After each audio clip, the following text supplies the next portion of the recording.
Hola a todos, soy Andrés Felipe Flores y bienvenidos a un nuevo video de tutorías Medicina Interna.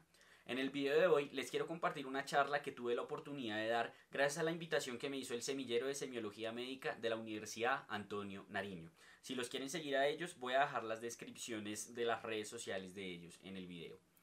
En esta charla hablamos acerca de la aproximación o la importancia de la semiología en el abordaje del dolor torácico en el servicio de urgencias. Espero que la charla sea de gusto para todos ustedes, quienes tuvieron la oportunidad de apoyarme y acompañarme ese día. Muchísimas gracias. A quienes no, acá está la charla para que la puedan disfrutar. Si quieren estar al tanto de cada que tenemos este tipo de eventos, cada que nos invitan a dar algunas de estas charlas, los invito a seguirnos en nuestra página de Instagram, @tutorías medicina interna, por donde estamos notificándoles este tipo de actividades y además por donde estamos compartiendo un montón de contenido académico con ustedes.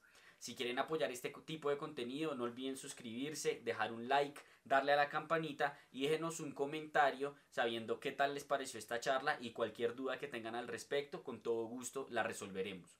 No siendo nada más, los dejo con la charla.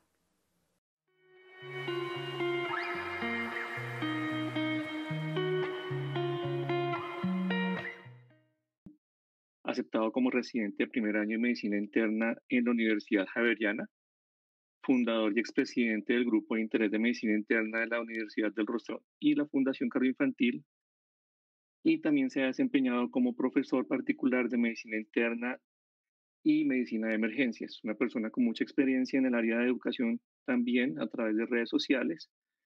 Eh, por favor, las preguntas que vayan teniendo durante la sesión las pueden ir escribiendo en el chat de YouTube y nosotros vamos a ir moderando para que el doctor vaya respondiendo las dudas que tengamos. Entonces, doctor Andrés, muchas gracias por estar acá en la tarde de hoy y lo dejo con la audiencia. En este momento tenemos 60 personas.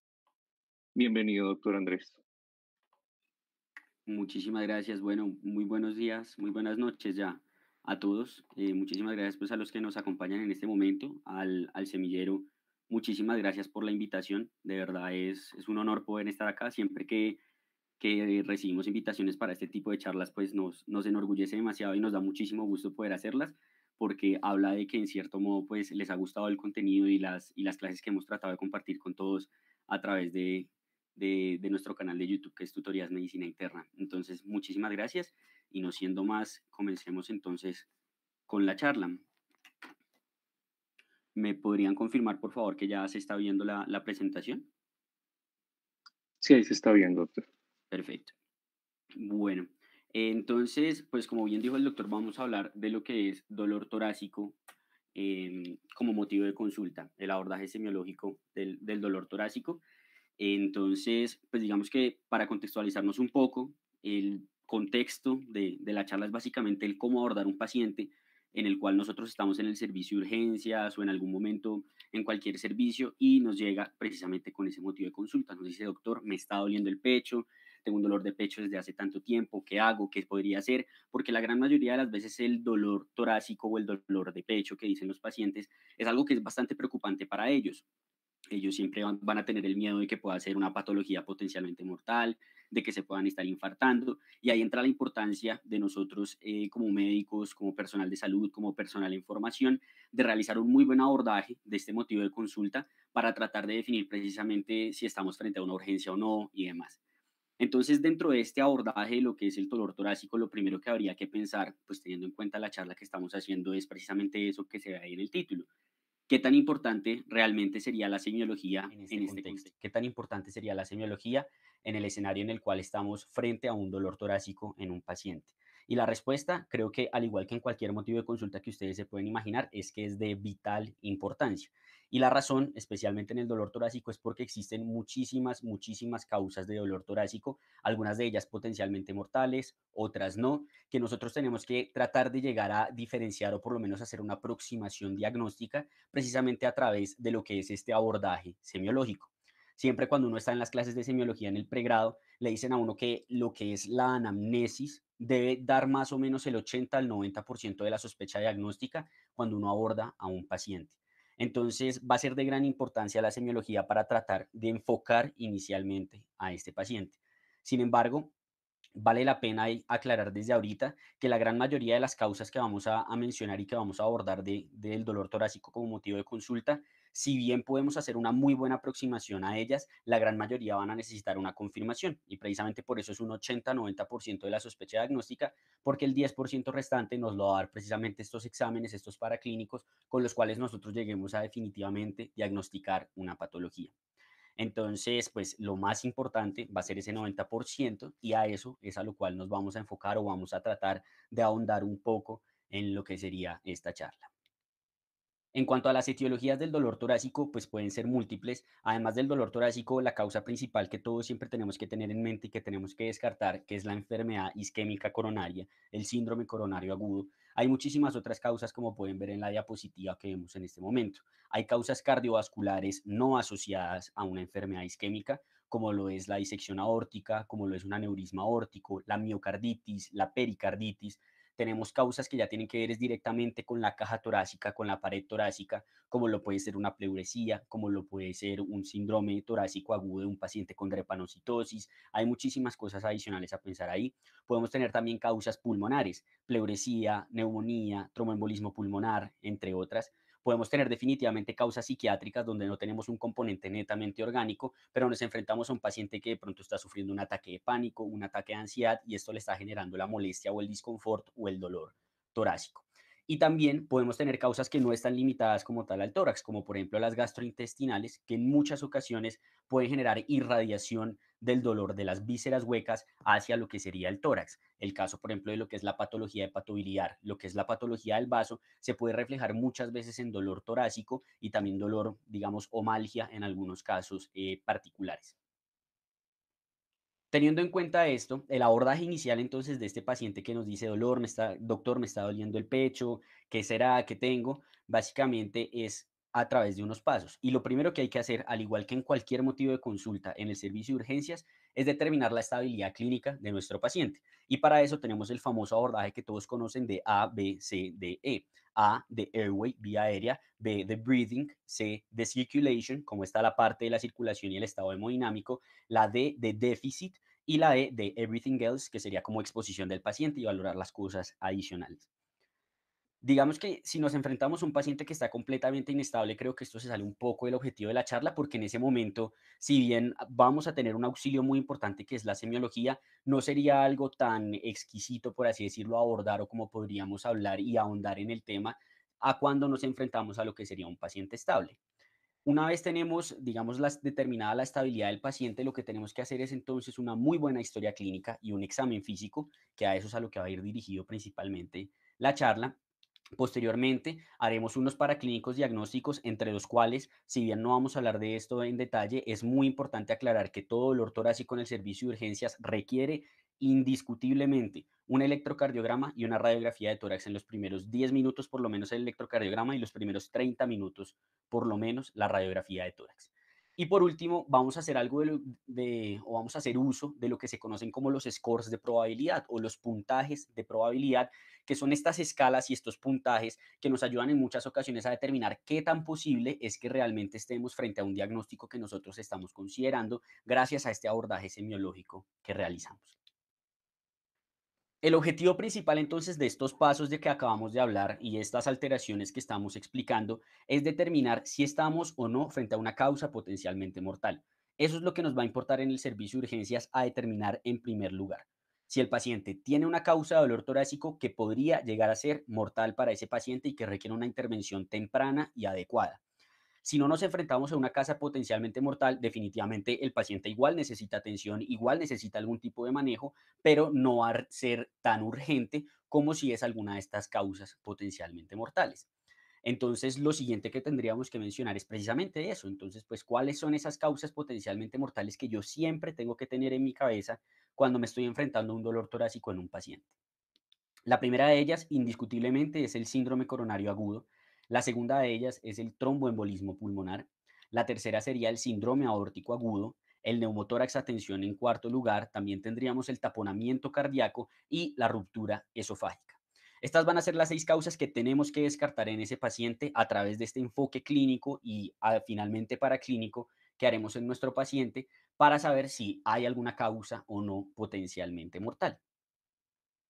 Entonces, ahondando ya o entrando ya en materia en lo que sería la charla, para recordar, pues todos sabemos los componentes de la historia clínica son estos que tenemos acá. Primero, unos datos personales. En segundo lugar, la enfermedad actual, la revisión por sistemas, posteriormente los antecedentes, seguido del examen físico y finalmente una impresión diagnóstica y un plan. Dependiendo de en dónde ustedes lean, encontrarán la revisión por sistemas y los antecedentes truncados. Eso siempre ha sido un debate de cuál va primero, cuál va después y finalmente pues no hay una respuesta definitiva de cuál debería ser lo correcto. Personalmente, a mí me gusta más hacerlo en este orden. Primero la revisión por sistema y posteriormente los antecedentes. Si bien los datos personales es algo que siempre nos va a dar una información, el simple hecho de dónde viene el paciente, la edad del paciente, nos va a tratar de orientar un poco hacia qué podríamos considerar como posibilidad en ese paciente. Ahorita nos vamos a enfocar es en las secciones que están resaltadas o en negrilla, lo que es la enfermedad actual, la revisión por sistemas, los antecedentes y el examen físico. Cuando hablamos entonces de la enfermedad actual de un dolor, no solo del dolor torácico, sino en general de cualquier dolor, existe una mnemotecnia muy buena que es bastante conocida para tratar de definir o de describir completamente, globalmente, todo lo que se tiene que saber acerca de un dolor. Y esta mnemotecnia es esa palabra que ven ahí, alicias. La A va a ser de antigüedad, hace cuánto tiene el dolor ese paciente. La L va a ser de localización. ¿En dónde está el dolor de ese paciente? ¿Está en la región precordial? ¿Está en la región interescapular? ¿Está en todo el tórax? ¿Está localizado únicamente en un punto que él puede encontrar en el dedo, en el hemitórax izquierdo? No sé. La I de intensidad. Y para esto hacemos uso de la escala análoga visual para preguntarle al paciente de 1 a 10 qué tan feo o qué tan duro está el dolor. La C es desde las características del dolor. ¿Es un dolor opresivo? ¿Es un dolor punzante? ¿Es un dolor lacerante? Etcétera. La I es acerca de la irradiación. ¿Ese dolor se queda ahí o ese dolor se va hacia algún lado? Se irradia mandíbula, se irradia miembros superiores, viene desde el abdomen, etcétera. Y la A es de lo que hablamos de acentuación, ¿cierto? En la acentuación, aquellas cosas que agravan, pero también podríamos hablar de aquellas cosas que disminuyen, que amenúan que el dolor, ¿cierto? Entonces, como las características que modifican esa intensidad del dolor. Y en la S tenemos lo que son los síntomas asociados. Si bien nuestro enfoque principal es el dolor, en este caso el dolor torácico, el paciente muchas veces va a tener otros síntomas que acompañan ese motivo de consulta, como una disnea, como náuseas, cosas por el estilo, y es muy importante siempre hablar de todos esos síntomas asociados, en donde entraría un poco lo que sería la revisión por sistemas, para saber si el paciente tiene algún otro síntoma que nos ayude también a orientarnos a través de esta anamnesis hacia qué es lo que puede tener nuestro paciente que nos está consultando. En el examen físico del tórax, como ustedes sabrán, el examen físico del tórax se compone de estas cuatro partes. La primera parte es la inspección, valorar, visualizar el tórax del paciente y ver si hay alteraciones obvias anatómicas, alteraciones obvias de heridas, alteraciones obvias de signos de dificultad respiratoria. En segundo lugar está la palpación del tórax. En el caso del dolor torácico, saber si, por ejemplo, el dolor es o no reproducible a la palpación, pero la palpación del tórax está principalmente orientada hacia lo que es la valoración de las vibraciones vocales. La P de percusión y determinar a través de la percusión si de pronto hay un timpanismo, ¿cierto? Aunque bueno, según por ejemplo algunos libros de semiología en el tórax deberíamos hablar de hipersonoridad y no de timpanismo. Timpanismo teóricamente es un término que se debe reservar únicamente para las vísceras huecas del abdomen. Entonces en el abdomen hablamos de timpanismo, en el tórax hablamos de hiperresonancia, cuando lo escuchamos muy resonante o si lo escuchamos mate. Entonces, la percusión va a ser algo también auxiliar o algo que tenemos ahí en la valoración del examen físico del tórax. Y por último, y muy importante claramente, la auscultación. La auscultación cardíaca, la auscultación pulmonar también nos va a ayudar mucho en el enfoque y en la orientación de este paciente. Con todo esto que hemos hablado, entonces creo yo que la mejor forma de tratar de orientar la charla y de profundizar en este tema es hablar precisamente de esas cosas que les subrayé, del examen físico, de los antecedentes, de la revisión por sistema de la enfermedad actual, de las causas potencialmente mortales. Porque a fin de cuentas eso es lo que más nos va a importar determinar en el servicio de urgencias cuando nos enfrentamos a un dolor torácico como motivo de consulta. A través de estos componentes decir, bueno, este paciente de pronto puede tener un síndrome coronario agudo, de pronto tiene un síndrome aórtico agudo o cosas por el estilo. Vamos a hablar un poquito de lo que son los scores de probabilidad dentro de cada una de ellas, porque los scores de probabilidad en su gran medida están fundamentados en hallazgos semiológicos. Algunos, si bien utilizan hallazgos paraclínicos, su predominio suele ser más que todo hallazgos a la historia clínica en la anamnesis o a lo que es el examen físico. Empecemos entonces con nuestra primera patología potencialmente mortal, que es el síndrome coronario agudo. En el síndrome coronario agudo, si nos enfocamos a lo que son las alicias, la antigüedad va a ser muy variable. Podemos tener el paciente que se acabó de infartar, es su primer infarto y preciso se le ocluyó toda la arteria y entonces llegó con el dolor recién empezado. Así como podemos tener el paciente que venía con una angina estable, que se ha ido inestabilizando, tiene una angina increciendo como la conocemos, hasta que hace el infarto agudo de miocardio. Entonces la antigüedad va a ser muy variable en el síndrome coronario agudo y la verdad no nos va a hablar tanto o no nos va a orientar mucho hacia la patología. En cuanto a la localización, definitivamente la localización va a ser precordial. Y aquí entramos a un debate muy grande y es cuál es la región precordial.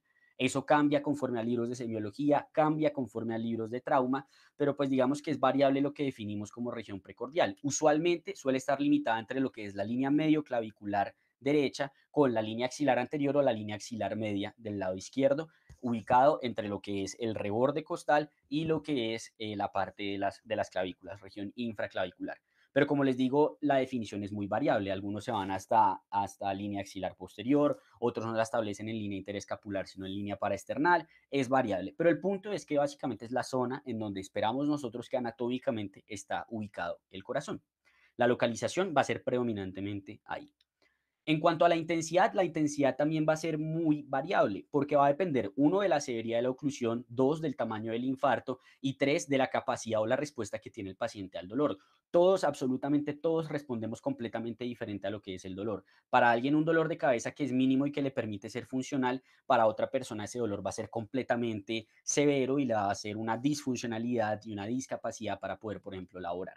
Entonces la intensidad va a ser variable en ese sentido de que el dolor isquémico algunas personas es muy severo y para otras personas es casi que silente. Entonces va a ser variable. En cuanto a las características, esto sí es algo muy claro, el dolor va a ser de características opresivas. Muchas veces lo describen en los libros de semiología y en los libros de abordaje clínico, que los pacientes le van a describir a uno que es como si tuvieran un elefante parado en el techo, en el pecho, qué pena. Entonces las características van a ser así, como si les estuvieran apretando el pecho. En cuanto a lo que sería la irradiación del dolor torácico está principalmente descrita hacia lo que son los miembros superiores y hacia lo que es la mandíbula. Ojo, miembros superiores en plural, no solo es miembro superior izquierdo, son ambos miembros superiores. En cuanto a lo que serían las cosas que podrían acentuar o que podrían aminorar el dolor, principalmente se describe lo que es el reposo y los nitratos como características que alivian el dolor isquémico. Y en cuanto a síntomas asociados, van a ser variables y va a depender del compromiso hemodinámico que tenga ese paciente.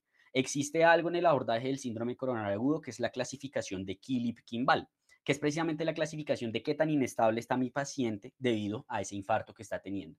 Entonces, el Killip-Kimball 1 es el paciente que va a estar perfecto en términos hemodinámicos. Va a tener su infarto, pero no va a estar hipotenso, no va a estar congestionado.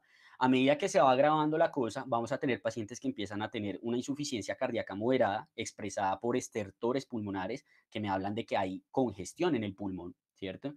También ya podríamos progresar hacia lo que sería un edema pulmonar agudo severo, hallazgos, por ejemplo, de lo que sería una insuficiencia mitral aguda y ya hallazgos de lo que sería, por ejemplo, un shock cardiogénico en el Killip-Kimball 4, un paciente que está completamente hipotenso e hipoperfundido, secundario a una disfunción de bomba por ese infarto que está teniendo.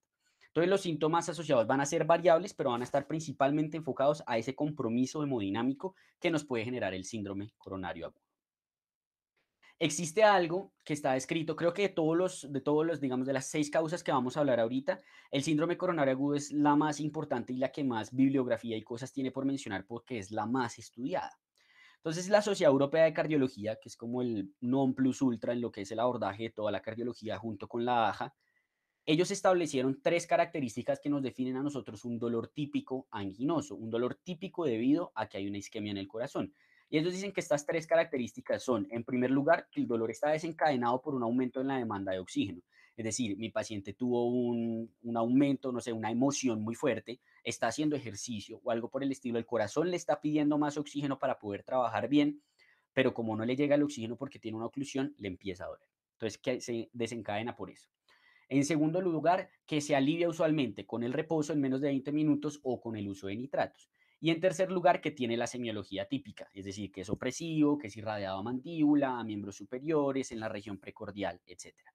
Si se cumplen tres de estas condiciones, estamos frente a un dolor típico. Si se cumplen dos de estas condiciones, estamos frente a un dolor atípico, que es lo que usualmente hablaríamos como una angina inestable. Y si no se, solo se cumple una o ninguna de las características, lo que dice la guía europea es que estamos frente a un dolor que no es de origen anginoso. Sin embargo, no todos los pacientes se van a presentar con ese dolor típico. ¿Listo? Algo que son los equivalentes anginosos que vamos a mencionar ahorita. Teniendo en cuenta todas estas características que acabamos de hablar, la pregunta es, bueno, ¿y esto es verdad qué tan indicativo es? O sea, ¿qué cosas me harán pensar más en que el dolor es de origen isquémico, en que muy probablemente tengo un síndrome coronario agudo en este paciente? Tenemos este artículo del JAMA, que es de la serie de artículos del JAMA que sacan de Does this patient have? ¿Tiene mi paciente síndrome coronario agudo, cirrosis? Este es precisamente este paciente con dolor torácico, ¿tiene síndrome coronario agudo? Y lo que nos muestran ellos es que los tres hallazgos más característicos y que más aumentan el likelihood ratio, o sea, que más aumentan la probabilidad de tener ese diagnóstico, son, en primer lugar, la irradiación a ambos brazos. Por eso les decía y les hacía énfasis al inicio. Fíjense cómo la gran mayoría de las personas solo tienen en la cabeza el brazo izquierdo, sobre todo los pacientes como, no, a mí se me fue al brazo derecho y por eso estaba tranquilo. Vean que si se le va hacia los dos brazos, aumenta la probabilidad de tener un infarto, así solo se le va, por ejemplo, al lado izquierdo. Que haya tenido un dolor isquémico previo o que el dolor cambie de características en las últimas 24 horas. Los cambios dinámicos del dolor clínico del electrocardiograma son muy, muy, muy sugestivos de isquemia. Ahora, fíjense cómo algo que muchas veces se utilizaba y era definir que si el paciente mejoraba con el uso de nitroglicerina, eso me indicaba que el dolor era isquémico. Fíjense cómo eso no es cierto. Miren cómo el intervalo de confianza de ese hallazgo, si bien el likelihood radio es positivo, el intervalo de confianza está entre 0.93 y 1.3. Es decir, que puede como que aumente, como puede que disminuye la probabilidad. Al cruzar el intervalo, al cruzar la unidad, hace que ese hallazgo sea inespecífico. Entonces, eso nos lo va a demostrar y de igual manera que el dolor sea reproducible a la palpación, que el dolor mejore con el uso de omeprazol, tampoco me descarta la posibilidad de que ese paciente se esté infartando. Es algo que vale la pena mencionar. En cuanto a qué cosas me hablan de que muy probablemente no sea dolor torácico, me bajan la probabilidad. Tenemos en este estudio lo que es el síncope asociado y lo que es el dolor de características pleuríticas que vamos a describir ahorita más adelante. Entonces, como les mencionaba, no todos nos van a llegar con el dolor típico, no todo el mundo va a tener el dolor característico. Y aquí es donde entramos entonces a quiénes van a ser esas personas que de pronto no se me presentan así. Y son este grupo de pacientes que tenemos acá, ancianos, mujeres, especialmente mujeres embarazadas, diabéticos, enfermos renales crónicos, pacientes con demencia y pacientes revascularizados. Este grupo de pacientes en muchas ocasiones pueden no presentarse con el dolor típico y presentarse con lo que conocemos como equivalentes anginosos, es decir, síntomas que son equivalentes a lo que sería la isquemia o que me hablan de que el paciente puede estar sufriendo una isquemia coronaria. Entre estos tenemos lo que son las náuseas, la disnea, alteración en el estado de la conciencia, fatiga, epigastralgia y palpitaciones. Hay pacientes, por ejemplo, los diabéticos, que solo se nos pueden presentar con epigastralgia y resulta que estaban infartados. ¿Qué cosas disminuyen la probabilidad, además de las dos que ya les mencioné, que están descritas, por ejemplo, en lo que es Aptuade en el abordaje del dolor torácico? Dolor en el hemiabdomen inferior me habla de que muy probablemente no es síndrome coronario agudo. Que el dolor llegue hasta un dedo la irradiación. Que el dolor sea reproducible a la palpación o que se exacerbe con el movimiento. Que el dolor tenga muchos días de duración y sea de las mismas características. Que el dolor dure unos pequeños segundos y se quite o que la irradiación sea a miembros inferiores o arriba de la mandíbula. Se ha visto que cuando el dolor se irradia a la mandíbula disminuye las probabilidades de que el dolor sea de origen isquémico. ¿Qué podemos encontrar al examen físico del paciente con síndrome coronario agudo? Algo muy descrito, y en esto pues de lo que sería la semiología, sería el signo de Levine. El signo de Levine es el signo en el cual el paciente nos llega con el puño cerrado, apretado contra la región precordial con el dolor torácico, muy característico y muy sugestivo de patología coronaria. Y lo adicional que podríamos encontrar en el examen físico va a ser dependiente del estado hemodinámico de mi paciente. Si mi paciente tiene un estado hemodinámico perfecto, muy probablemente no encuentre cosas relacionadas a nivel de lo que es la inspección del tórax que me orienten a un síndrome coronario agudo. De pronto puedo encontrar cosas relacionadas con factores de riesgo, como vamos a mencionar ahorita, eso o algo por el estilo, pero nada adicional. Pero si el paciente ya esté teniendo cierto grado de compromiso hemodinámico, puedo encontrar signos de congestión como ingurgitación yugular, como visceromegalias, hepatomegalia. Usualmente la hepatomegalia de la congestión es una hepatomegalia lisa en el cual el hígado suele ser doloroso. Edema periférico, que el edema pues va a ser con fobia, va a ser un edema bilateral usualmente. Estertores pulmonares. Esto de pequeña, gran burbuja, hay personas, pues ya se dice que en las últimas revisiones que no se debería hablar de pequeña o de gran burbuja, pero básicamente si nos enfocamos a ese enfoque, digamos, si nos enfocamos a lo que sería esa descripción de los estertores, serían estertores de pequeña burbuja, que son los que se describen que son como un velcro, ¿cierto? Podemos encontrar un paciente hipotenso y podemos encontrar un paciente que tenga un soplo de no en el corazón. En ocasiones, cuando tengo isquemia coronaria, se rompe una cuerda tendinosa y me hace una insuficiencia mitral aguda. Entonces, podría encontrar, por ejemplo, un soplo de insuficiencia mitral aguda, que sería un soplo sistólico. ¿Qué tan indicativos son los hallazgos al examen físico? La verdad, por lo menos en este estudio que nos reporta el JAMA, no existe ningún hallazgo al examen físico con un likelihood radio, ni positivo ni negativo, que no cruce la unidad. O sea, no hay ningún hallazgo que yo diga realmente me aumenta la probabilidad de tener infarto. Porque como les decía, no hay hallazgos específicos, van a ser esos hallazgos del compromiso hemodinámico, pero el compromiso hemodinámico pues, puede suceder por muchas otras cosas además del infarto. En cuanto a los antecedentes que yo podría encontrar en un paciente con síndrome coronario agudo, tenemos los pacientes con dislipidemia, con obesidad, con diabetes, con hipertensión, con tabaquismo y con enfermedad cardiovascular previa, que es lo que se conocen como los factores de riesgo cardiovasculares mayores. Finalmente, lo que quedaría hablar entonces es que si se han dado cuenta, todo lo que hemos hablado es de que me aumenta la probabilidad, me disminuye la probabilidad, y es precisamente por eso mismo que les mencioné al inicio de la charla. Uno no puede diagnosticar un infarto con clínica. Definitivamente es algo que pues no se puede realizar, pero sí, como hemos demostrado, puedo llegar a la sospecha diagnóstica a través de un muy buen enfoque semiológico. Teniendo en cuenta esto, se han creado algunos scores de probabilidad para tratar de determinar, venga, ¿será que a través de un score yo puedo determinar este paciente tiene un infarto, no tiene un infarto? ¿Será que le tengo que tomar un electrocardiograma? Este artículo del BMJ, que es el que está en el lado izquierdo de su pantalla, lo que nos muestra básicamente es que hay múltiples scores que se han tratado de crear para el paciente que consulta el servicio de urgencias y definitivamente no hay ninguno lo suficientemente adecuado. Habla de un posible beneficio del uso de lo que es el Marburg Heart Score, pero el problema del Marburg es que es un score se creó para los pacientes que tienen dolor intermitente, no va a ser para el dolor que llega con un dolor agudo en urgencias, entonces pues no es del todo útil, ¿cierto? Y tenemos otro score que se utiliza bastante, que es el HEART. Es quizá uno de los scores más utilizados ahorita. Pero el HEART, si uno se pone a ver realmente cuál es la utilidad del HEART, el HEART lo que me describe o lo que me cuantifica es el riesgo de que ese paciente tenga un evento cardiovascular mayor adverso, lo que se conocen como eventos MACE en las siguientes 6 semanas. Entonces, a fin de cuentas, no me define realmente cuál es la probabilidad de que ese paciente esté o no esté infartado. Debemos utilizar estos scores de probabilidad. Ahí es donde entra la duda, ¿cierto? De pronto algunos también conocerán que muchas veces en la práctica clínica se habla de un dolor torácico de probabilidad baja, probabilidad intermedia y probabilidad alta, que eso surge o sale de una tabla que está en un libro de Braunwald, en donde se habla, por ejemplo, de que cualquier paciente masculino, diabético, mayor de 60 años, entra de una vez en probabilidad intermedia. Esa tabla, digamos que ya está un poco en desuso, por lo menos la Sociedad Europea no la recomienda. La Sociedad Europea sí habla un poquito del uso del hard score, pero digamos que es una sociedad que es bastante reacia a lo que es el uso de los scores de probabilidad.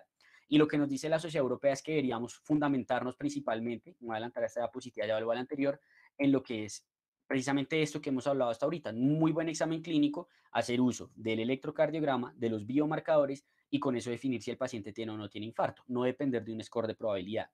Sin embargo, viene aquí un punto importante y es, bueno, pero pues, ¿cuál es el criterio clínico? ¿Cuál es mi criterio clínico médico egresado hace menos de un año?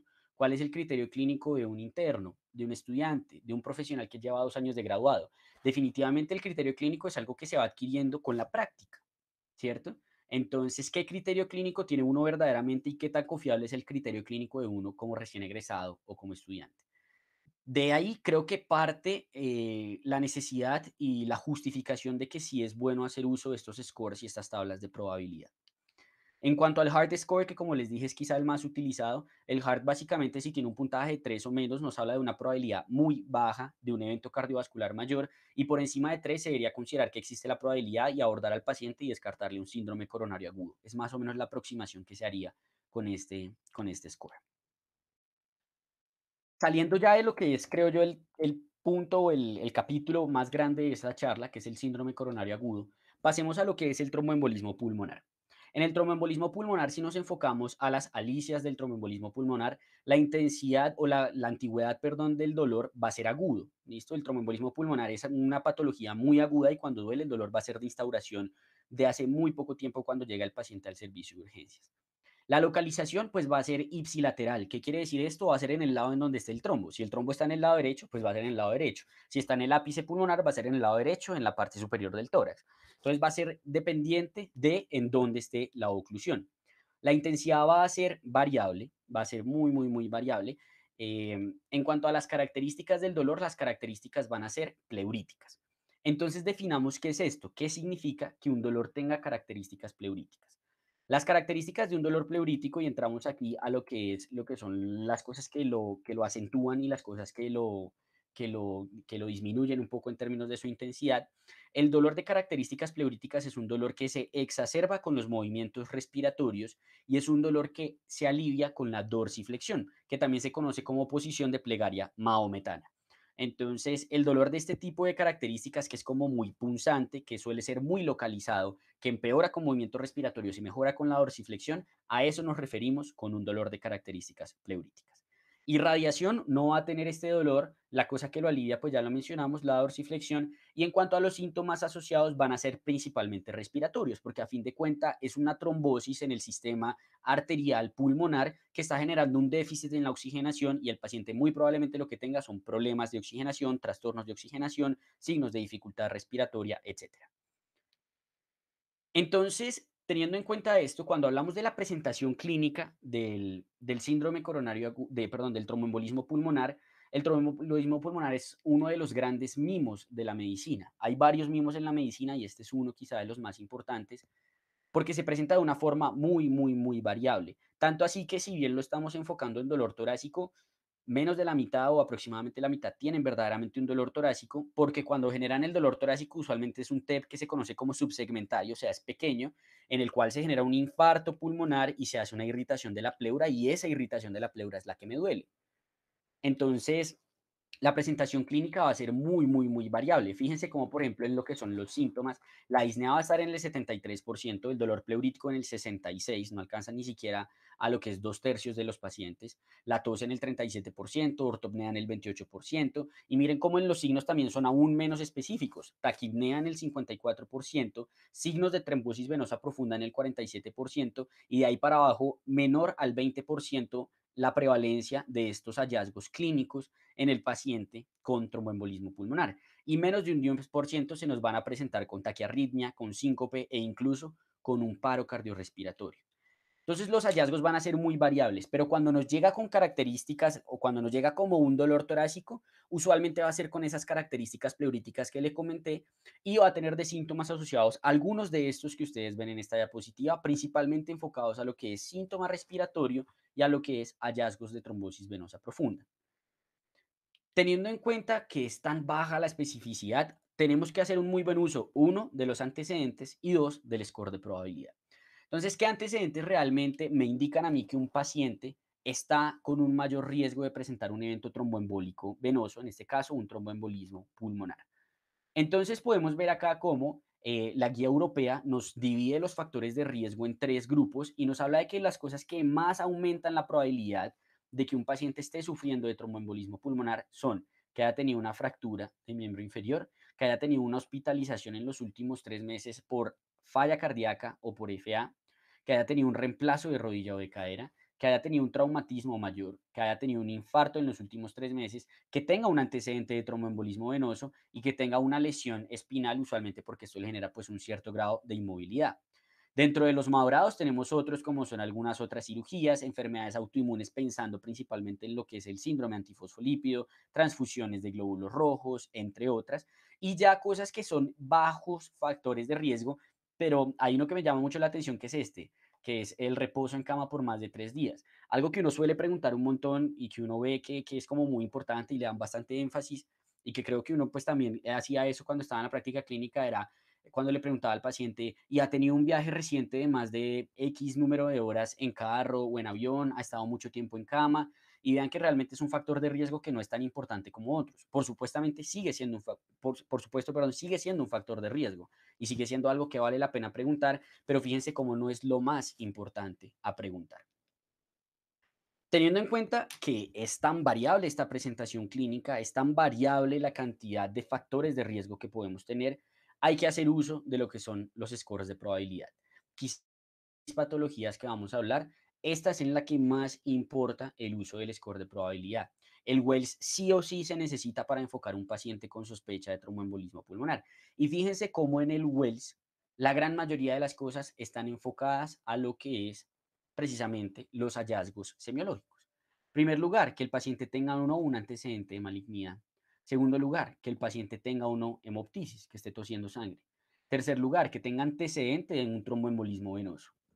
Posteriormente, que tenga una frecuencia cardíaca mayor a 100 latidos por minuto, que haya tenido una cirugía o que haya estado en cama por más de 3 días en el último mes, que tenga signos clínicos de TBP y que ese sea el diagnóstico más probable. Que uno por todo lo que encontró, me llegó el paciente, dolor pleurítico, tiene signos de TBP y tiene un síndrome antifosfolípido. O sea, es un tema hasta que se demuestre lo contrario. Ah, bueno, eso me suma 3 puntos en el score. Y conforme a los hallazgos de este score, yo voy a hacer el enfoque del paciente. No le hago nada, le hago dímero D o le hago angiotac. Entonces, de eso va a depender lo que sería el abordaje de este paciente. Pasando a la siguiente causa, ¿cierto? A la siguiente causa estamos hablando de lo que sería el síndrome aórtico agudo. En el síndrome aórtico agudo, si nos enfocamos en las alicias del dolor torácico, en el síndrome aórtico agudo, la antigüedad va a ser un dolor que es agudo, que es súbito, tiene una instauración muy, muy, muy súbita. En cuanto a la localización, si bien es variable, ahorita vamos a hablar que depende de cómo esté extendida o qué tan prolongada o qué extensión tenga esta disección aórtica, la localización suele estar descrita como interescapular. Es un dolor que se ubica en la región interescapular. La intensidad es un dolor que es muy severo y las características de este dolor lo suelen describir como desgarrante. El paciente siente como si le estuvieran tratando de jalar por adentro, como si le estuvieran desgarrando por adentro. En cuanto a la irradiación del dolor, es un dolor que se describe como transfixiante. ¿Qué quiere decir un dolor transfixiante? Que atraviesa desde el centro del pecho hasta la parte de atrás, hasta la región interescapular, y se dice que incluso a veces los pacientes tienen como el alcabalgamiento del dolor, tal cual como si fuera como la forma del arco aórtico, del callado aórtico, lo sienten yendo desde el centro del pecho hacia la región interescapular. Pero el dolor se puede irradiar mucho más y va a depender de la extensión. Si la disección solo está ubicada en el callado, pues probablemente sea así como se las estoy contando. Pero si tengo, por ejemplo, una disección que me llega hasta el abdomen, pues el paciente puede referir dolor en el abdomen también. Y en cuanto a las cosas que lo agravan y las cosas que lo aminoran, pues va a ser variable, va a ser muy variable y va a depender de la extensión también de la disección y el síndrome aórtico agudo, y los síntomas asociados también van a depender de la extensión. Porque, por ejemplo, si tengo un compromiso de la raíz aórtica y se extendió hacia las coronarias, el paciente se me puede presentar también con todos los hallazgos clínicos de un infarto, porque la disección de las coronarias hace una hipoperfusión coronaria. Pero si, por ejemplo, la cosa no está ahí, sino que está la disección únicamente posterior al callado aórtico y tengo una disección, por ejemplo, que se extendió hacia la mesentérica, puedo tener hallazgos sugestivos de una isquemia mesentérica, de que se me está infartando el intestino. Entonces vean cómo va a ser muy variable dependiendo de la localización y de la extensión. La extensión entonces del síndrome aórtico agudo, de lo que es la disección aórtica, está establecida por algo que se llama Stanford. Hay otra clasificación que es la de Baki, pero la de Baki casi no se utiliza, sino que la que más se utiliza es la de Stanford. Porque lo que más nos importa es definir si está comprometido o no la parte del callado y de la raíz aórtica. Si está comprometida la parte del callado o de la raíz aórtica, sin importar si tiene compromiso posterior a este o no, estamos hablando de un Stanford A, y ese va a ser el más inestable, ese va a ser el que requiere intervención quirúrgica sí o sí. Mientras que si estamos hablando de un paciente que no tiene compromiso de callado, que no tiene compromiso de la raíz aórtica, estamos hablando de un Stanford tipo B, el cual, dependiendo de la estabilidad y de la clínica del paciente, en ocasiones se puede incluso observar. Algo importante es que si bien el síndrome aórtico agudo usualmente se enfoca a esto, a lo que es la disección aórtica, y es muy probablemente la que se nos va a presentar como motivo de consulta, dolor torácico, es útil saber que no es la única causa de síndrome aórtico agudo. El síndrome aórtico agudo realmente es un conjunto de 4 patologías donde, además de la disección aórtica, tenemos la úlcera aórtica penetrante, el hematoma intramural aórtico y el hematoma periaórtico.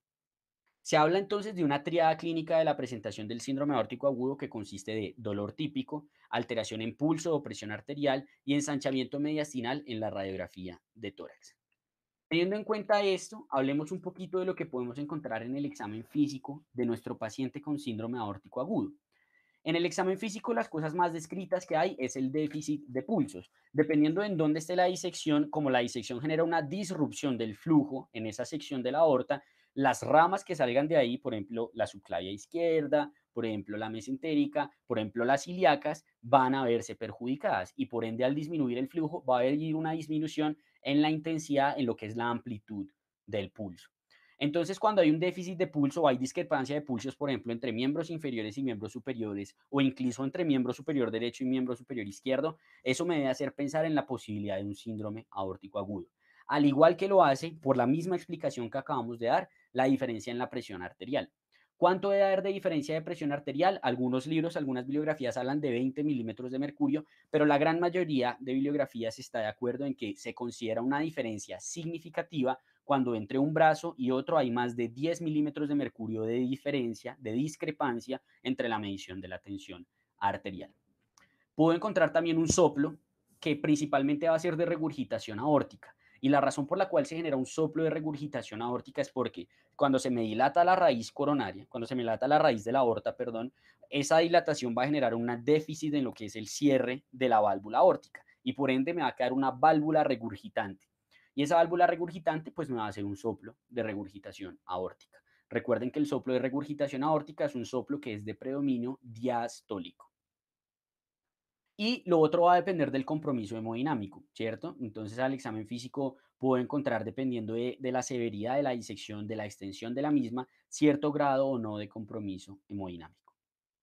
En cuanto a los antecedentes que yo encuentre en la anamnesis de mi paciente que me orientan hacia el síndrome aórtico agudo, tengo lo que es la hipertensión, principal factor de riesgo para tener una disección aórtica, hipertensión. Sobre todo si el paciente me llega con cifras tensionales muy altas, el síndrome aórtico agudo es una forma de emergencia hipertensiva y por ende habría que hacer un manejo pues agudo de ese paciente. Pero también tenemos otros como la colagenopatía. Los pacientes con síndrome de Marfan, por ejemplo, son muy predispuestos a hacer disecciones aórticas, que haya tenido un aneurisma preexistente. Recuerden que hay muchísimas causas de aneurismas aórticos infecciosos, por ejemplo, sífilis, vasculíticos, por ejemplo, un Takayasu y algunas otras etiologías que podemos encontrar.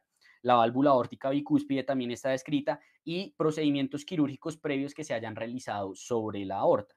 Por ejemplo, era un paciente que, no sé, nació con una coartación aórtica y le tuvieron que poner una endoprótesis. Ese paciente tiene mayor riesgo de tener un síndrome aórtico agudo y es algo que debo considerar si ese paciente me llega a consultar por dolor torácico.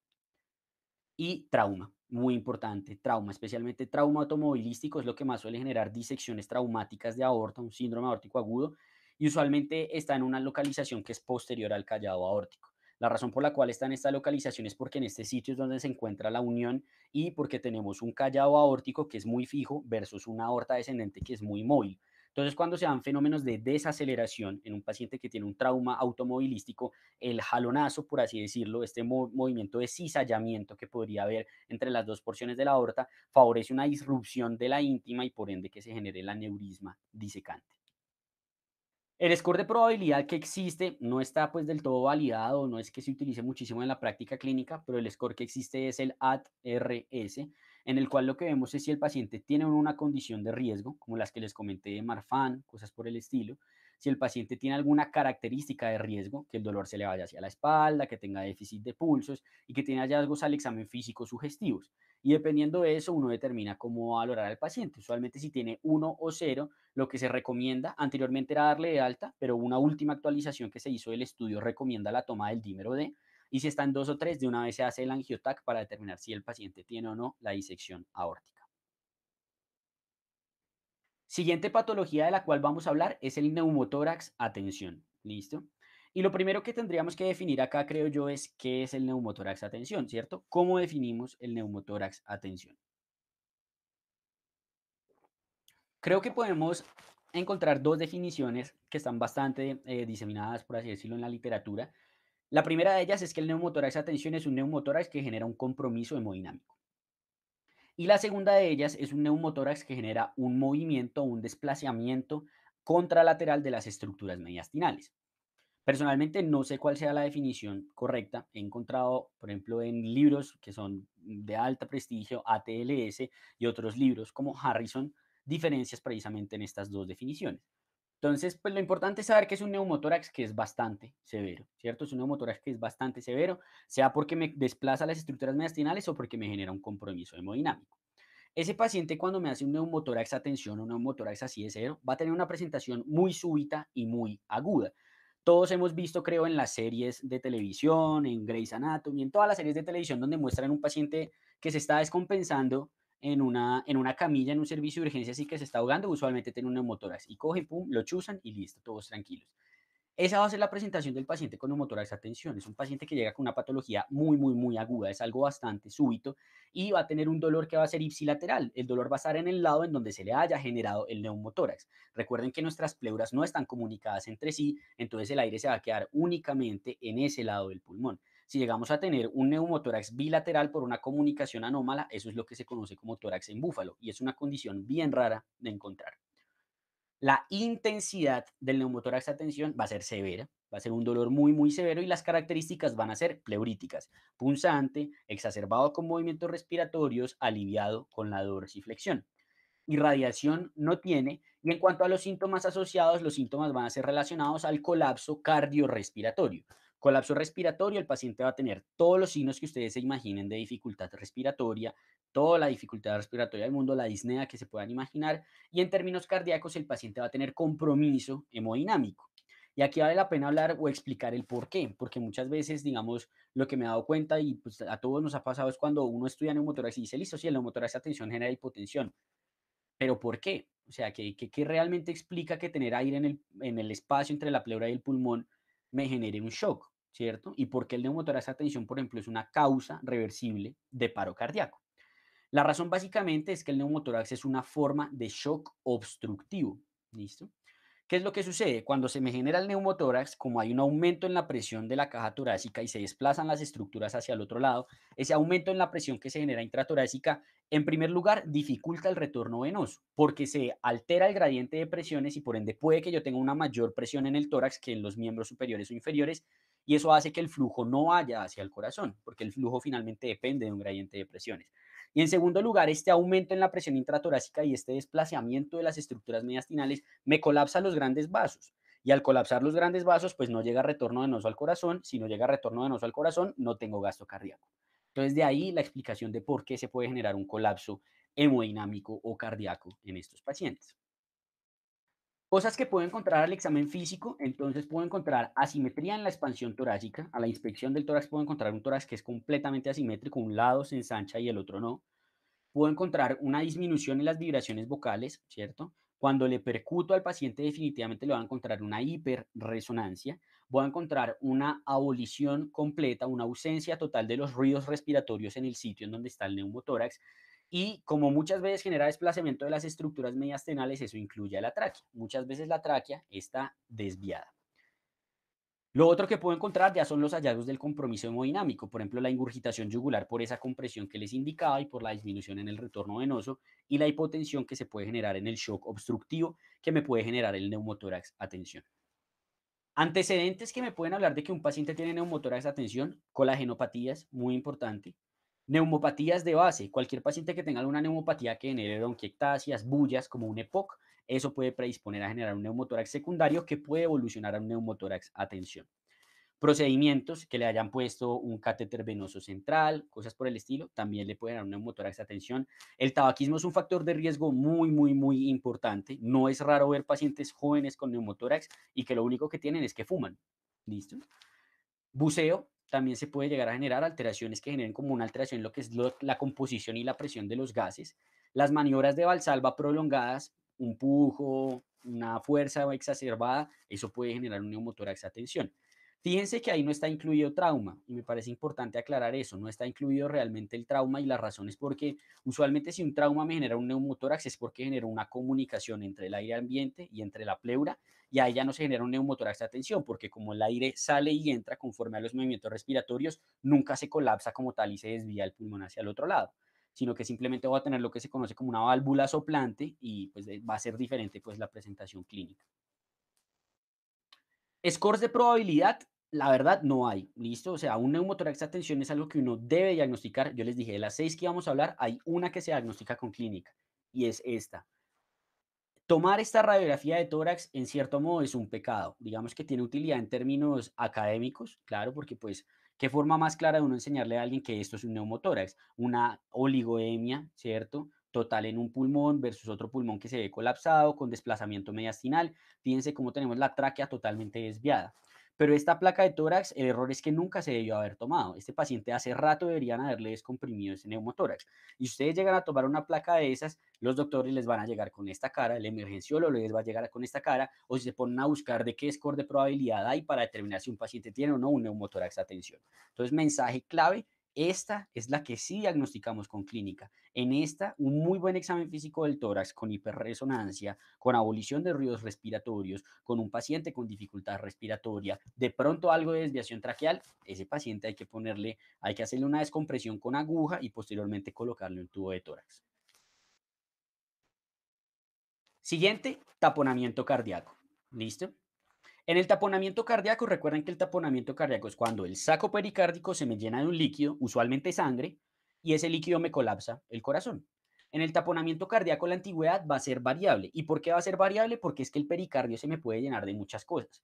Si tengo un paciente que, por ejemplo, se le perforó el corazón y por eso me hizo un taponamiento cardíaco en el contexto de un síndrome coronario agudo, pues la antigüedad va a ser mínima, ¿cierto? Va a ser un dolor súbito. Versus un paciente que, por ejemplo, tiene una pericarditis infecciosa y se ha ido llenando y llenando y llenando el pericardio de exudado inflamatorio y de pus hasta que hace el taponamiento. Entonces va a ser variable dependiendo de la etiología. En cuanto a la localización va a ser precordial o retroesternal. La intensidad usualmente severa del dolor y las características del dolor por irritación precisamente de la serosa, que es el pericardio, va a ser un dolor que es de características pleuríticas.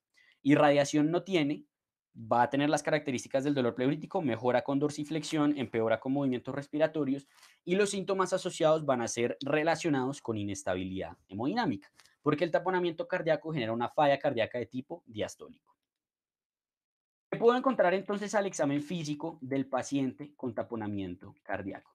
Lo que puedo encontrar en primer lugar es la hipotensión, ¿cierto? Porque como el paciente tiene el corazón completamente colapsado, si bien puede haber retorno venoso, pues el corazón está colapsado, no permite que le entre sangre. Entonces se disminuye el gasto cardíaco, se disminuye la presión arterial. Ingurgitación yugular, precisamente porque la sangre está tratando de volver, pero no puede entrar al corazón, entonces se empieza a acumular y se me hace la ingurgitación yugular, perdón. Y ruidos cardíacos velados, es decir, que yo trato de auscultar a mi paciente y yo los ruidos casi que no los escucho, están por allá súper distantes, no los escucho. Hay una disminución en lo que es la intensidad de los ruidos cardíacos. Estos tres componentes que están ahí en la pantalla es lo que se conoce como la triada de Beck, una de las triadas más famosas, creo yo, en semiología, y es la triada del taponamiento cardíaco: hipotensión, ingurgitación yugular y ruidos cardíacos velados. ¿Cuál es el problema de la triada de Beck? Que la verdad se presenta en menos de la mitad de los pacientes que sufren taponamiento cardíaco. Entonces, pues hay que tratar de ahondar un poquito más. No es que si el paciente no tiene las tres cosas ya no tiene taponamiento cardíaco, no, me toca tratar de buscar qué otros hallazgos al examen físico me pueden ser sugestivos de que el paciente tiene esta patología. Entonces tenemos uno que es el pulsus paradoxus, ¿cierto? El pulsus paradoxus es algo que se describe como una disminución de 10 milímetros de mercurio en la presión arterial sistólica durante la inspiración. Es decir, el paciente toma aire y ¡pum!, se le baja la presión arterial sistólica. ¿Qué lógica hay detrás de esto? ¿Qué me explicaría a mí que inhalar me disminuya la presión arterial sistólica? Entonces, ¿qué es lo que pasa en estos pacientes? Tenemos un corazón que está completamente colapsado, ¿cierto? Porque el saco pericárdico está lleno de líquido y el corazón está colapsado. Entonces, lo poquito que le entra de la sangre al ventrículo derecho, pues se eyecta. Pero tenemos un problema, es que cuando yo inhalo, ¿cierto? Cuando yo tomo aire, genera una presión negativa dentro del tórax y eso aumenta el retorno venoso. Cuando aumenta el retorno venoso y en cierto modo yo fuerzo un poquito más la entrada de sangre al ventrículo derecho, eso lo que va a generar es que el septum tenga que abrirle cabida a esa sangre que está entrando. Entonces, como el septum se desplace hacia la izquierda, cuando se hace la sístole, tenemos un septum que está ocluyendo la salida del ventrículo izquierdo.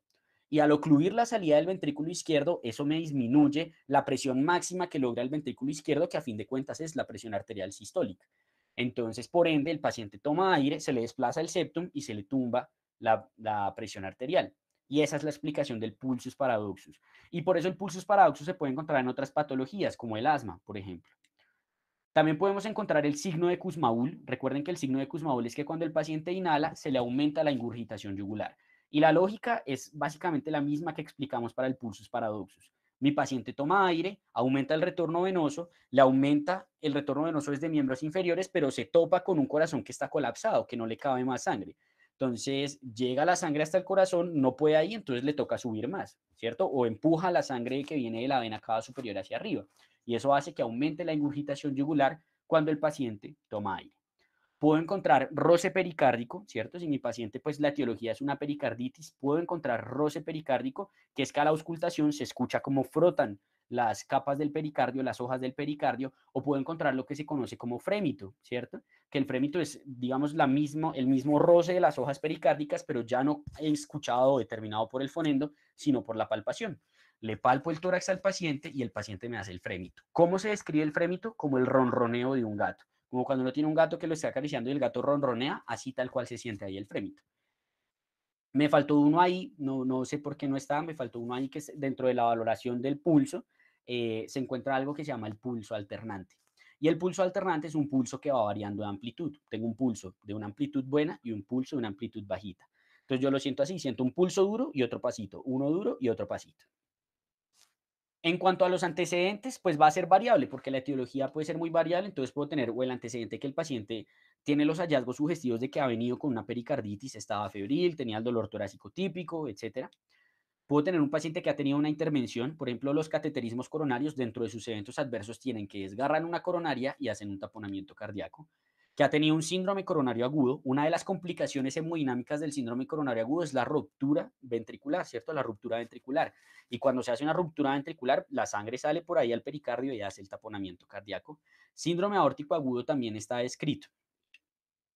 Y eso sería todo entonces en cuanto al taponamiento cardíaco.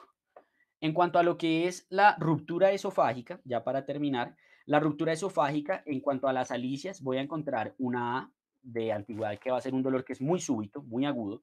La localización es retroesternal, básicamente en la porción del mediastino, porque usualmente la ruptura esofágica es de mediastino superior, pero también la puedo encontrar más abajo, ¿cierto? Porque depende de dónde se rompa el esófago. La intensidad va a ser severa y las características del dolor van a ser urentes, es decir, quemante. Es un dolor que el paciente siente que se está quemando por dentro.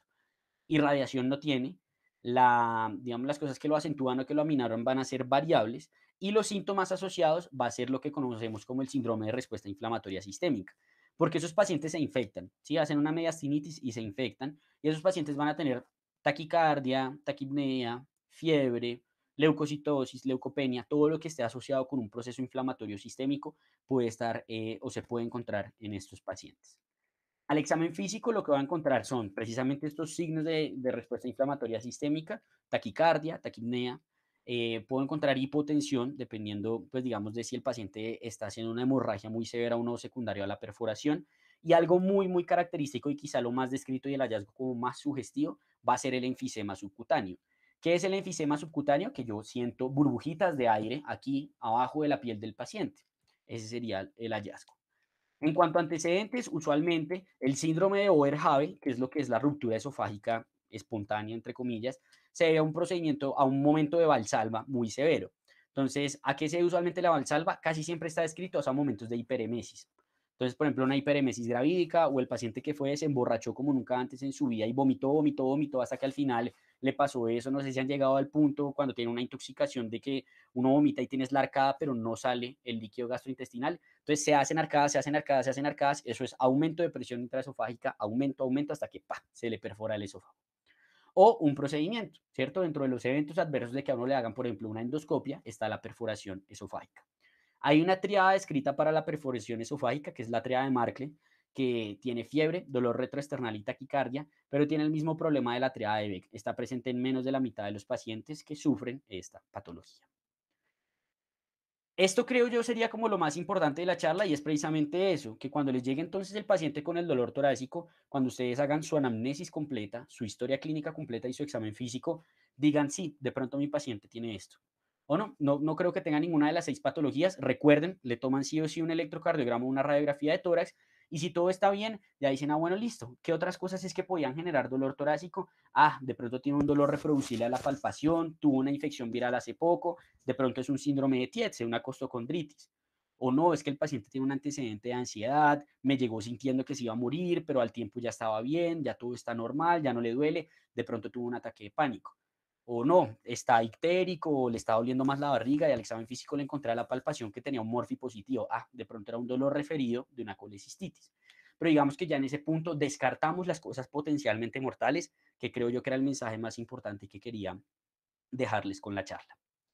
Por último, recordarles entonces para quienes estén interesados, para quienes les hayan gustado, que tenemos nuestro canal de YouTube, Tutorías Medicina Interna, en donde encuentran muchísimas charlas de contenido académico, charlas de USMLE y demás. También nos pueden seguir en nuestro Instagram, @tutorías medicina interna, por ahí subimos casos clínicos, artículos, y me pueden seguir en mi Instagram personal, andresf.med, por ahí también estoy compartiendo cosas con ustedes, voy a abrir mañana también un canal personal, si están interesados y quieren ver pues de qué se va a tratar, los invito entonces a seguirme.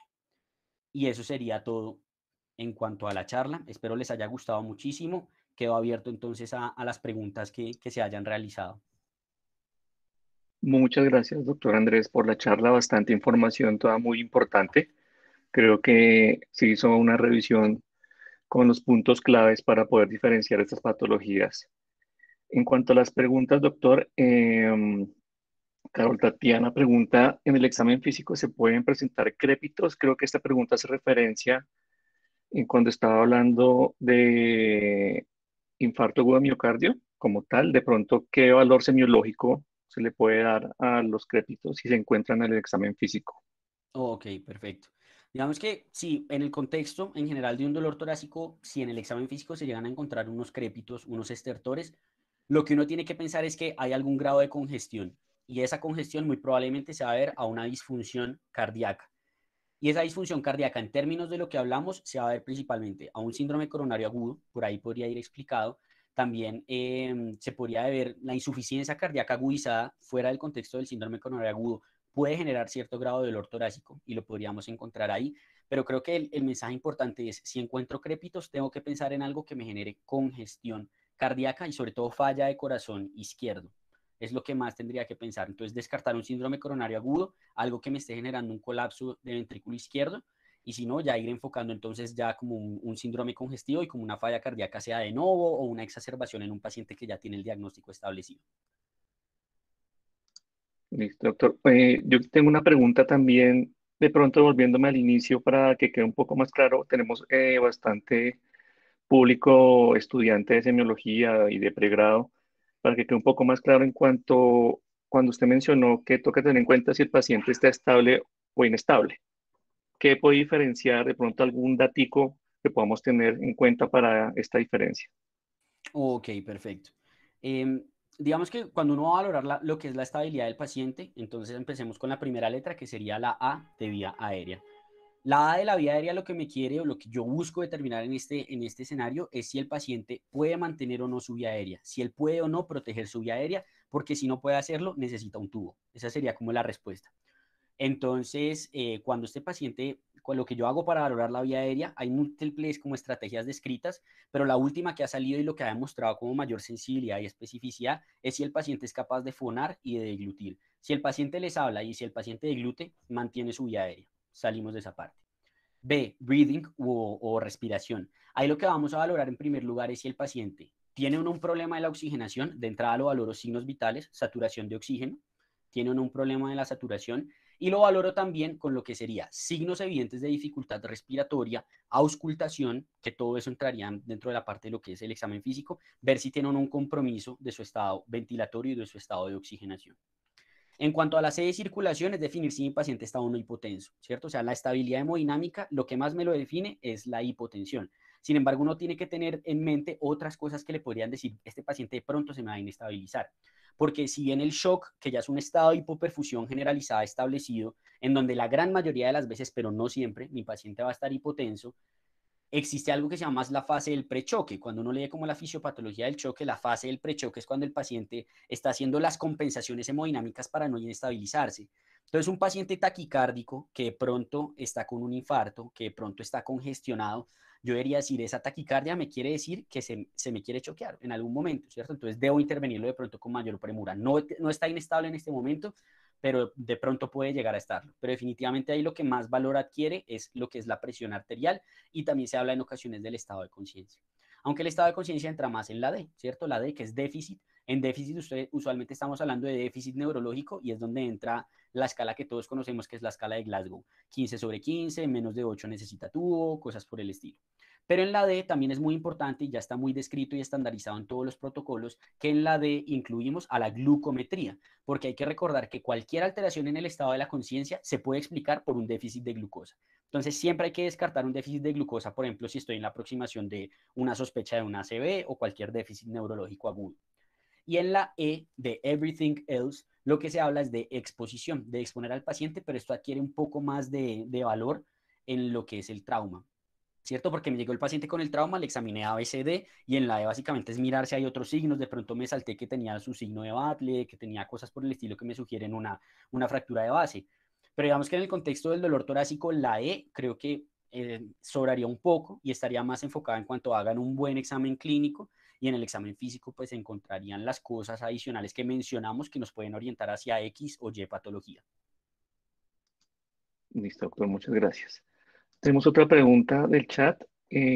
Amina Donis Mosquera pregunta que cómo se puede evitar un posible TEP en mujeres en edad gestante con tratamientos hormonales, y si los tratamientos que se usan durante el TEP son seguros para las gestantes y el feto.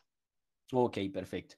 Entonces, cuando estamos hablando de, pero ¿mujeres en edad gestante o mujeres gestantes? ¿O son dos preguntas aparte? Mujeres en Son edad dos gestante, preguntas aparte. anticonceptivos y cómo, y el manejo en gestantes. Listo. Exacto, son dos Ok, preguntas aparte. perfecto. Entonces, hablemos de la primera. Mujer en edad gestante que está en consumo con anticonceptivos, ¿cierto? Lo primero que hay que saber es cuáles son los anticonceptivos o los métodos anticonceptivos que realmente aumentan el riesgo de generar un evento trombótico. Y estos son los anticonceptivos hormonales que tengan estrógenos. ¿Listo? Los progestágenos no tienen una evidencia suficiente de que aumenten el riesgo tromboembólico, pero sí los componentes estrogénicos. Entonces, los anticonceptivos hormonales que tienen estrógenos, como la gran mayoría de lo que son las pastillas, esos van a ser los que aumentan el riesgo trombótico. De entrada, como que uno tenga alguna estrategia para prevenir que le tenga que instaurar a todas las pacientes que toman anticonceptivos, de momento no está estandarizada y no está recomendada, porque hasta donde se no existe una evidencia de su utilidad. Lo que uno tiene que hacer es determinar antes de iniciarle el anticonceptivo si el paciente tiene o no un riesgo de hacer tromboembolismo. Por ejemplo, cualquier paciente con enfermedad autoinmune, especialmente lupus y síndrome antifosfolípido, no se me puede ocurrir nunca ponerle un anticonceptivo oral, porque me puede hacer una trombosis. Si el paciente ya ha tenido un antecedente de trombosis, tiene una trombofilia adquirida como una mutación de factor 5 de Leiden, tiene, no sé, algún grado de discapacidad que me genera una inmovilidad o algo por el estilo, ese tipo de pacientes debería considerar no darles el anticonceptivo oral, porque digamos que ahí aumenta el riesgo. Entonces creo que en prevención sería pensar en más bien en cuándo no ponerlo, pero si lo instauré es porque de entrada yo consideré que el riesgo era mínimo de que me hiciera un tromboembolismo. Definitivamente el anticonceptivo se lo aumenta, pero pues no hay que hacer nada más. Creería yo educarla en cuanto a que si llega a encontrar hallazgos sugestivos de TEP como una inflamación unilateral, un edema unilateral de una pierna, consultar a un servicio de urgencias y suspender el anticonceptivo. En cuanto a la primera pregunta. En cuanto a la segunda pregunta, si una gestante nos llega a hacer un evento tromboembólico, que es algo que puede suceder, o sea, las gestantes de por sí tienen mayor riesgo tromboembólico que el resto de las mujeres. Y hay ciertos eventos que se los aumentan. Por ejemplo, ahorita que tenemos esta pandemia del COVID, el COVID en las gestantes aumenta muchísimo el riesgo tromboembólico, y por eso cualquier gestante con COVID, tromboprofilaxis. No hay duda alguna que hay que ponérsela. Entonces, la pregunta es si los medicamentos son o no seguros. Entonces, la respuesta es depende de qué medicamento estemos hablando. En las gestantes, la warfarina definitivamente no se puede utilizar, es teratogénica.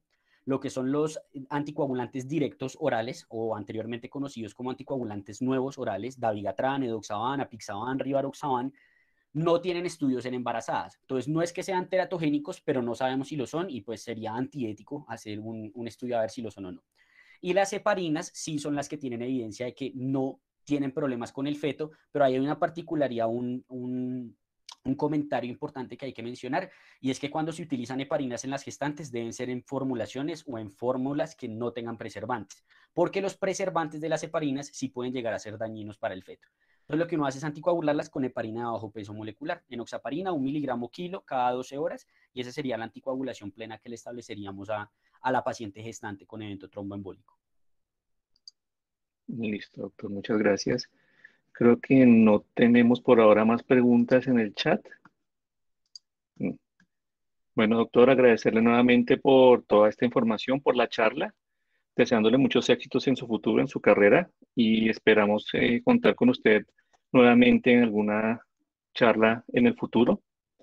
Y a todas las personas que todavía se encuentran con nosotros, también agradecerles por su asistencia y recordarles que si están interesados en hacer parte del semillero donde hacemos revisiones de tema y adicionar estas charlas, pueden llenar el formulario que encuentran ahí en el chat de YouTube, un formulario de Google, hasta hoy si están recibiendo las hojas de vida, pues para tener en cuenta y poder ingresar al semillero. Entonces, doctor, muchas gracias A y muy ustedes, buena noche para usted y muy buena noche para todos. igualmente. Hasta luego. Gracias Hasta a luego, todos. doctor.